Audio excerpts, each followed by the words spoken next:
Los Angeles, the spring of 1969.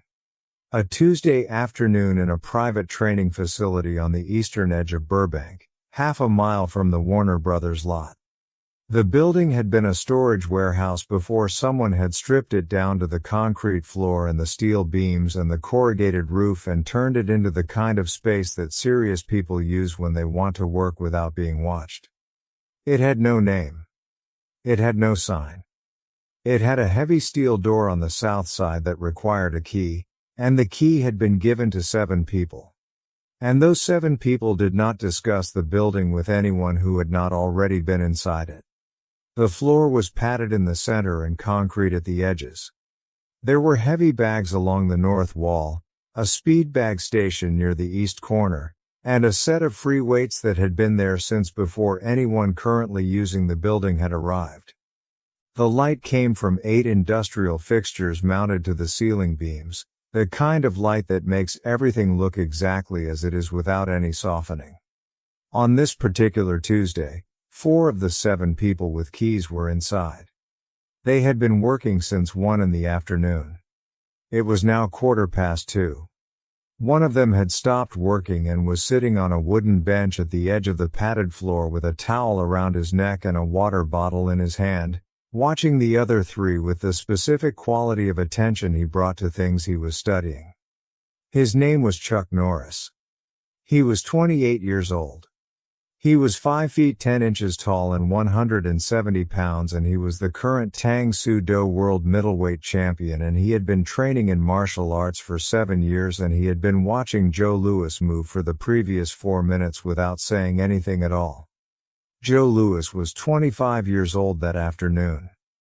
He was 6 feet tall and 190 pounds, and he was in the center of the padded floor working a specific combination with 2 training partners who had been told to resist him at 80%, which meant they were trying to stop what he was doing without trying to hurt him, which was the specific gradient of resistance that produced the most useful information about whether a technique actually worked.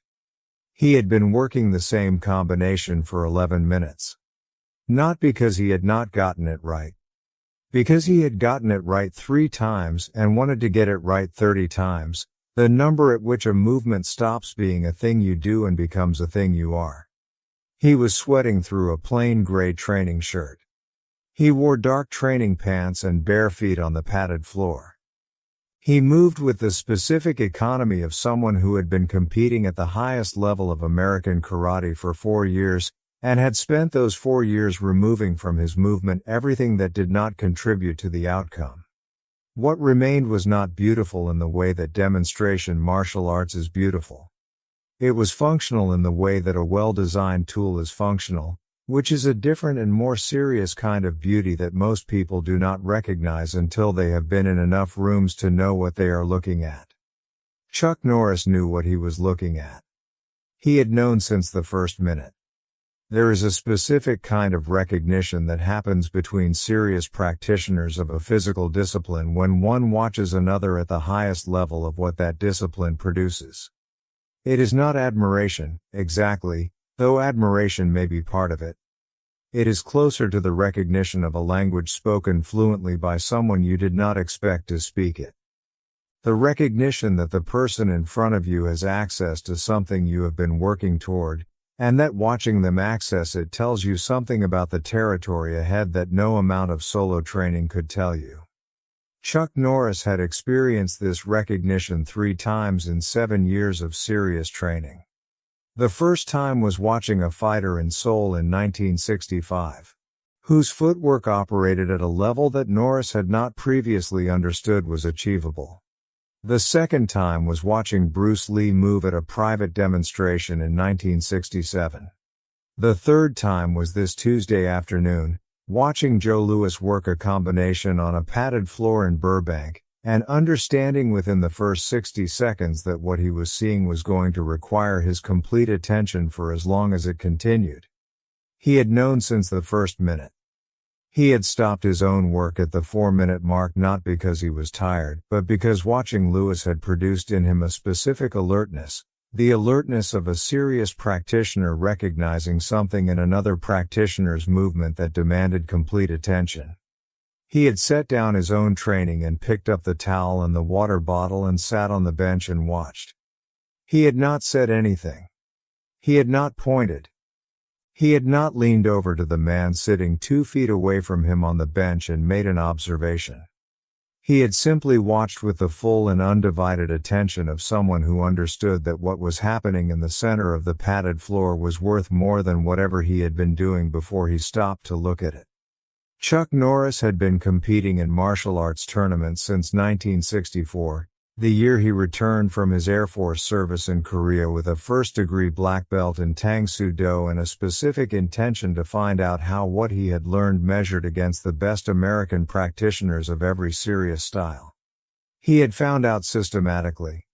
He had entered every major tournament he could reach and had competed against men from Shotokan, Goju Ryu, Kenpo, Hapkido, and every hybrid system that had emerged from the cross-pollination of those arts in the American dojo culture of the early 1960s. He had won consistently. He had also lost, specifically and informatively, to men who showed him something his training had not yet given him, and he had treated those losses the way a serious person treats any piece of information that contradicts their current understanding, which was to incorporate it and adjust. He had a record that most people in that training facility would have found difficult to argue with. He had won the All-American Karate Championship. He had won the International Karate Championship.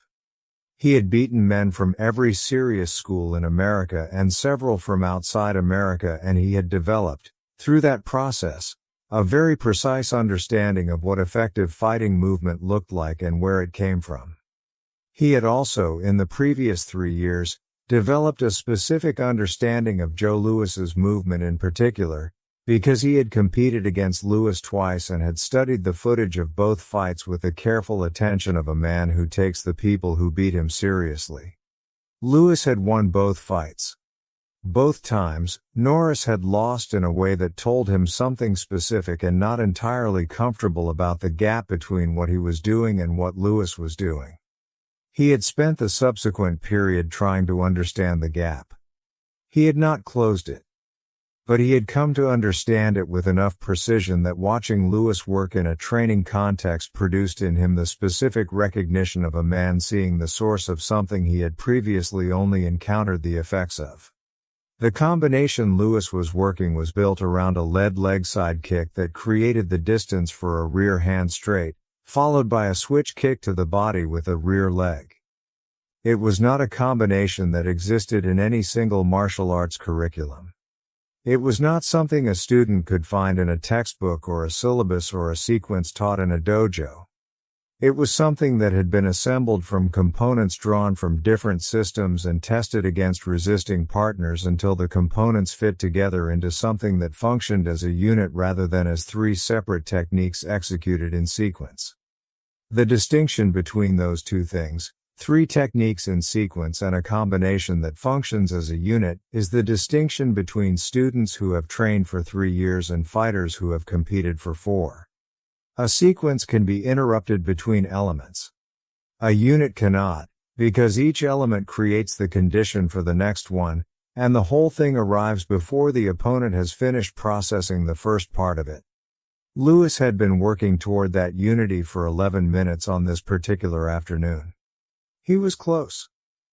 The training partners resisting him at 80% could feel that he was close, in the specific way that a resisting partner feels when the technique they are trying to stop stops feeling like 3 things and starts feeling like 1. The side kick had to land at a distance precise enough that the straight that followed it arrived before the opponent had recovered from the disruption of the kick.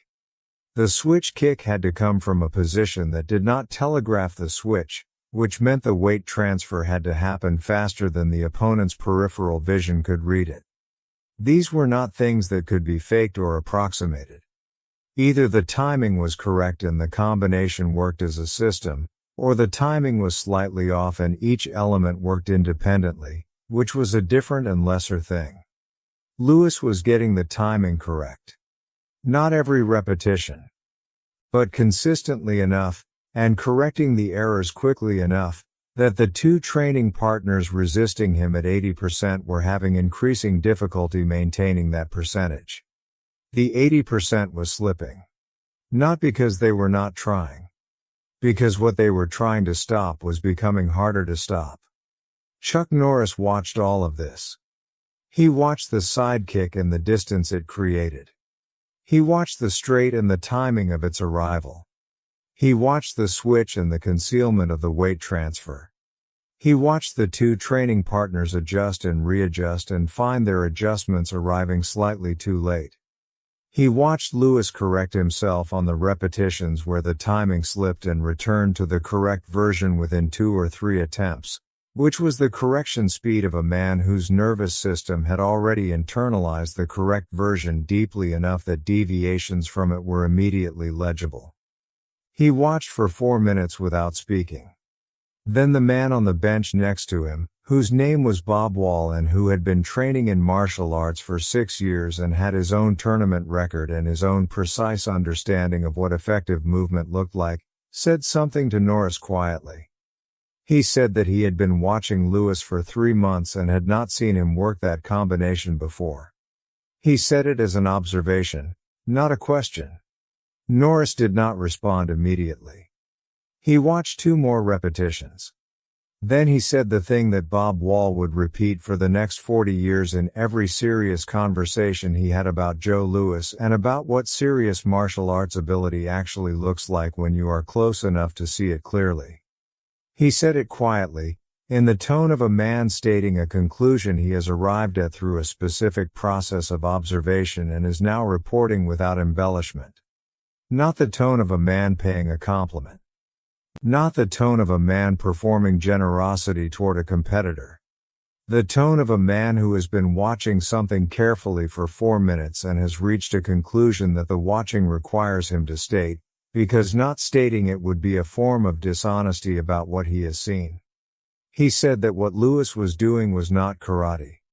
He said it without dismissal.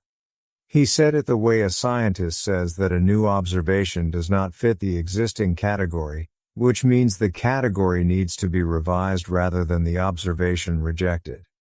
He said that he had competed against the best karate fighters in America for 5 years and had never seen movement organized the way Lewis organized it. He said that Lewis was building something that didn't have a name yet.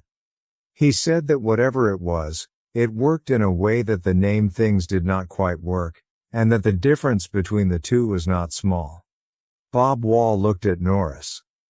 He had been sitting on that bench for the same 4 minutes and had watched the same things Norris had watched, but he had watched them with a different frame, the frame of a man who had been training alongside Lewis for 3 months and had therefore watched Lewis's movement change over that period in ways that a single afternoon of observation could not reveal.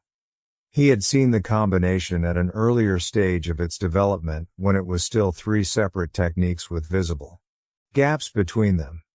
He was now watching it at a stage where the gaps were closing. The change between those 2 stages was something he had been trying to articulate to himself for 2 weeks without finding the right words. He said that Lewis had told him the previous week that he had been working with Bruce Lee for 8 months. Norris nodded once. He said that explained some of it. He said some of it, not all of it. He said that what Bruce Lee was doing was taking systems apart and keeping the parts that worked and that Lewis was doing the same thing independently, which meant that the 2 of them were arriving at similar places from different directions, and that when 2 serious people arrived at the same place from different directions it was usually because that place was real and not a theory. He said this in the same quiet tone he had used for everything else. Then he stood up from the bench. He set the towel on the seat where he had been sitting. He set the water bottle beside it. He walked to the edge of the padded floor and waited for Lewis to finish the current repetition. Lewis finished it. He stepped back from the 2 training partners and shook out his hands and looked toward the edge of the floor, where Norris was standing. Norris said that he had been watching the combination. He said that he had a question about the weight transfer in the switch. Lewis looked at him for a moment. Then he said that he had been working on the same problem for 2 weeks and had not solved it yet. Norris nodded. He stepped onto the padded floor.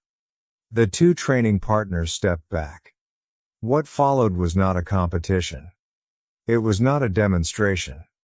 It was two men working a specific technical problem from opposite ends of it, Lewis from the perspective of the man executing the technique and Norris from the perspective of the man receiving it, each one contributing the specific information that his position gave him access to. They worked for 35 minutes. Neither of them spoke much. The speaking that happened was precise and technical and concerned only with the problem at hand. When they finished, Lewis said that he had gotten 3 repetitions in the last 10 minutes that felt correct in a way the previous repetitions had not. Norris said that from his end, those 3 repetitions had arrived differently than the others. He said differently in a tone that made clear that differently meant more difficult to deal with. He picked up his towel from the bench and put it around his neck and picked up the water bottle and nodded once to Lewis and walked back to the heavy bag he had been working before he stopped. He did not say anything else. He did not need to say anything else. He had said it on the bench 4 minutes into watching, in the quiet tone of a man stating a conclusion rather than making a compliment. He had said that Lewis was building something that did not have a name yet. The name it eventually acquired, after Lewis spent the next 5 years finishing the construction, was American Full Contact Karate. The first heavyweight champion of that thing was the man Chuck Norris had watched for 4 minutes on a Tuesday afternoon in Burbank in the spring of 1969, and whose movement he had recognized, before the thing had a name or a division or a title, as something real.